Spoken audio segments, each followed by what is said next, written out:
Hi friends, welcome to our channel. Brahmamudi serial next ఎపిసోడ్లో ఏం జరగబోతోందో ఈ వీడియోలో చూసి తెలుసుకుందాం. రాజ్ తన పంతాన్ని వదిలి కావ్యని పిలుస్తాడా? అసలేం జరిగింది అని తెలుసుకోవడానికి ఈ వీడియోని స్కిప్ చేయకుండా ఎండ్ వరకు చూసేయండి. కావ్య రాజ్లిద్దరూ రోడ్డు మీద గొడవ పడుతూ ఉంటారు. అప్పుడు రాజ్, ఇక నువ్వు నా జీవితంలో మళ్ళీ మా ఇంటికి అస్సలు రాకు, మా ఇంటి గడప అస్సలు తొక్కద్దు అని అంటాడు. అప్పుడు కావ్య ఆశ్చర్యపోయి అలానే కోపంగా చూస్తూ ఉంటుంది. అప్పుడు రాజ్, నువ్వు ఇప్పుడు నా భార్యవి కాదు, ఇప్పుడు నీకు నాకు ఎలాంటి సంబంధం లేదు అని అంటాడు.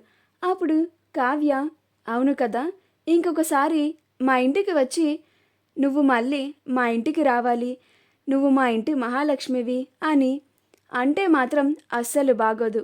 మీరు కూడా మళ్ళీ వచ్చి మా ఇంటికి రమ్మని నన్ను అడగకండి అని అంటుంది. అప్పుడు రాజ్, నేనా? ఛాన్సే లేదు, నేనే నిన్ను రావద్దు అంటున్నాను, మళ్ళీ నేను వచ్చి రమ్మని అడగడం ఏంటి, నాన్ సెన్స్ అని అంటాడు. అప్పుడు కావ్య, అవునులేండి, మొన్న ఎవరో వచ్చి మా ఇంటికి రమ్మని బ్రతిమలాడారు అని అంటుంది. అప్పుడు రాజ్, అప్పుడు మా అమ్మ కోసం వచ్చాను, ఇంకిప్పుడు వాళ్ళు కూడా సైలెంట్ అయిపోయారు, ఇక నేను నిన్ను పిలవడానికి అస్సలు వచ్చే సమస్య లేదు అని అంటాడు. అప్పుడు అక్కడి నుంచి రాజ్ వెళ్ళిపోతాడు. కావ్య కూడా వెళ్ళిపోతుంది. రాజ్ బొమ్మల అమ్మాయి చోటుకి వెళ్తాడు. అక్కడ కావ్య చేసిన విగ్రహమే రాజ్కి చాలా బాగా నచ్చుతుంది. ఈ విగ్రహమే కావాలి మాకు అని రాజ్ ఆ బొమ్మనే కొని ఇంటికి తీసుకొని వస్తాడు. అలా కావ్య కూడా ఇంటికి వెళ్తుంది. ఇంటికి వెళ్ళి మూర్తికి తనకు వచ్చిన డబ్బులని ఇస్తుంది. అప్పుడు మూర్తి, అమ్మ కావ్య, ఈ డబ్బులని నీ దగ్గరే ఉంచుకో, రాత్రంతా నువ్వే కష్టపడి ఆ వినాయకుడికి నువ్వే రంగులు వేశావు, ఇది నీ కష్టార్జితం, నీ దగ్గర ఉంచుకొని నీ ఖర్చులకి ఉపయోగించుకో అని అంటాడు. అప్పుడు కావ్య, మీరు కూడా కొంచెం తీసుకోండి నాన్న, నాకు ఈ కొంచెం సరిపోతుందిలే అని సగం డబ్బులు కావ్య దగ్గర పెట్టుకొని మిగతా సగం మూర్తికి ఇచ్చేస్తుంది. అప్పుడు మూర్తి, ఏంటమ్మా నువ్వు, ఇవి కూడా నీ దగ్గరే ఉంచుకో అని మళ్ళీ కావ్యకి ఇవ్వబోతుంటే అప్పుడు కావ్య, మీ దగ్గరే ఉంచండి నాన్న అని అంటుంది. అప్పుడు మూర్తి ఆ డబ్బులని తన దగ్గరే ఉంచుతాడు. అప్పుడు కనకం, ఏంటి తండ్రి కూతుళ్ళు ఇందాక నుంచి ఏం మాట్లాడుకుంటున్నారు, త్వరగా ముందు రెడీ అయ్యి రండి, వినాయకుడికి పూజ చేయాలి కదా, ఈ బంటిగాడేంటి ఇంకా రాలేదు, అప్పుకి బొమ్మిస్తా అని చెప్పి అడ్రస్సే లేకుండా పోయాడు అని అంటూ ఉంటుంది. అప్పుడు మూర్తి, వస్తాడులేవే అని అంటాడు. అలా కనకం వినాయకుడి పూజకి మొత్తం సిద్ధం చేస్తూ ఉంటుంది. బంటి అప్పు వాళ్ళ ఇంట్లో వినాయకుడి పూజ కోసం మొత్తం సిద్ధం చేస్తూ ఉంటాడు. అప్పు కళ్యాణ్లు ఇద్దరు రెడీ అవుతూ ఉంటారు. రాజ్ వాళ్ళ ఇంటికి రాగానే బొమ్మని డెకరేషన్ చేసి వినాయకుడిని పెట్టే చోట పెట్టి రాజ్ కూడా ఫ్రెష్ అయ్యి కిందకి వచ్చి తనే దగ్గరుండి అన్ని అరేంజ్మెంట్స్ చేస్తూ ఉంటాడు. అపర్ణ, ఇందిరాదేవులు రాజ్ దగ్గరుండి అన్ని పనులు చేయడం చూసి చాలా ఆనందపడుతూ ఉంటారు. ఇలానే ఇప్పుడు కావ్యని రాజ్ చేత పిలిపించి వాళ్ళిద్దరి చేత ఆ వినాయకుడి పూజ చేయిస్తే వాళ్ళ కాపురంలో ఉన్న కలతలన్నీ తొలగిపోయి ఇద్దరు చక్కగా సంతోషంగా ఉంటారు. వాళ్ళిద్దరూ కలవడమే మనకి కావాలి కదా అత్తయ్య, ఎప్పుడెప్పుడు కావ్య మళ్ళీ తిరిగి మన ఇంట్లో అడుగు పెడుతుందా అని ఎదురు చూస్తున్నాను అత్తయ్య అని అపర్ణ అంటుంది. అప్పుడు ఇందిరాదేవి, అవును అపర్ణ, ఎప్పుడెప్పుడు కావ్య మళ్ళీ తిరిగి ఈ ఇంట్లోకి అడుగు పెడుతుందా, ఎప్పుడు మళ్ళీ ఈ ఇంటి వెలుగు తిరిగి వస్తుందా అని నేను కూడా ఎదురు చూస్తున్నాను. మళ్ళీ రాజ్ కావ్యలిద్దరూ మునుపటిలాగా సంతోషంగా ఉండాలి అని కోరుకుంటున్నాను. ఆ వినాయకుడి దయ వల్ల వాళ్ళిద్దరూ మళ్ళీ కలిస్తే అంతే చాలు అని అంటుంది. దుగ్గిరాల కుటుంబం అంతా రెడీ అయ్యి వినాయకుడి పూజ కోసం అందరూ హాల్లో ఎదురు చూస్తూ ఉంటారు. రాజ్ ఏర్పాట్లు చేసిన తర్వాత, మమ్మీ, ఏర్పాట్లన్నీ పూర్తి చేసేశాను అని అంటాడు.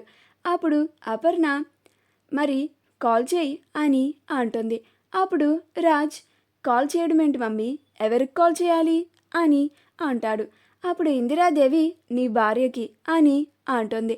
అప్పుడు రాజ్, నా భార్యక అని అంటాడు. అప్పుడు ఇందిరాదేవి అవును, కావ్యకి కాల్ చేయి అని అంటుంది. అప్పుడు రాజ్, ఇప్పుడు ఆ మహాతల్లికి కాల్ ఎందుకు చేయడం మమ్మీ, పూజ మన వరకే చేసుకుందాం అని అంటాడు. అప్పుడు అపర్ణ, వినాయకుడి పూజ నువ్వు నీ భార్య ఇద్దరు కలిసి దంపతులుగా చేయాలి, అప్పుడే ఈ ఇంట్లో ఉన్న సమస్యలన్నీ తొలగిపోతాయి. పెళ్ళైన తర్వాత కూడా నువ్వు ఒక్కడివే కూర్చొని పూజ చేస్తే అది ఈ ఇంటికి అరిష్టం, ఇంకా కొత్త సమస్యలను తెచ్చిపెడుతుంది, అంత మంచిది కాదు అని అంటుంది. అప్పుడు రాజ్, మొన్ననే నేను మన ఇంటికి పిలవడానికి వెళ్తే ఎంతో అహంకారాన్ని చూపించింది.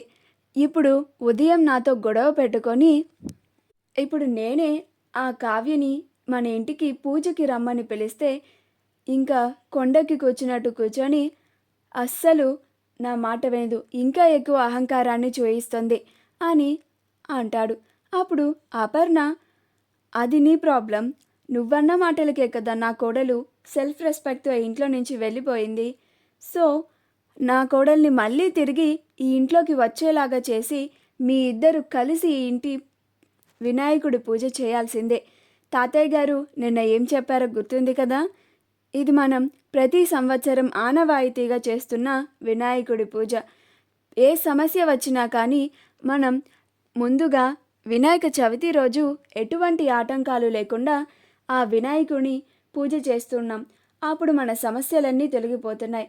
కాబట్టి నువ్వు వెంటనే కావ్యకి కాల్ చేసి ఇక్కడికి రమ్మని చెప్పు, నువ్వు కావ్య కలిసి వినాయకుడికి పూజ చేయండి, అప్పుడు మన ఇంట్లో ఉన్న సమస్యలన్నీ తొలగిపోతాయి అని అంటుంది. అప్పుడు రాజ్ ఇంకా తప్పక వాళ్ళ ఇంట్లో వాళ్ళ కోసం కావ్యకి కాల్ చేస్తాడు. అప్పుడు కావ్య, ఇదేంటి ఈయన కాల్ చేస్తున్నాడు అని హలో అని అంటుంది. అప్పుడు రాజ్ హలో అని అంటాడు. అప్పుడు కావ్య, ఏంటి బై మిస్టేక్ నాకు కాల్ చేస్తున్నట్టున్నారు, సరిగ్గా చూసుకోండి అని అంటుంది. అప్పుడు రాజ్, బై మిస్టేక్ ఏం చేయలేదు, నీతో మాట్లాడడానికే చేశాను అని అంటాడు. అప్పుడు కావ్య, ఏంటి మీరు నాతో మాట్లాడడానికి కాల్ చేశారా అని అంటుంది. అప్పుడు రాజ్, అవును, నువ్వు వెంటనే మా ఇంటికి రావాలి, నువ్వు నేను కలిసి వినాయకుడికి పూజ చేయాలి, ఇది తాతయ్య గారి ఆజ్ఞ అని అంటాడు. అప్పుడు కావ్య, నేనెందుకు రావాలి, పొద్దునే కదా నువ్వు అసలు మా ఇంటికి రావద్దు అన్నారు అని అంటుంది. మా వీడియో కనుక మీకు నచ్చినట్లయితే లైక్ చేయండి, షేర్ చేయండి, మా ఛానల్ని సబ్స్క్రైబ్ చేసుకోండి, పక్కనే ఉన్న బెల్ ఐకాన్ని క్లిక్ చేయడం మాత్రం మర్చిపోకండి.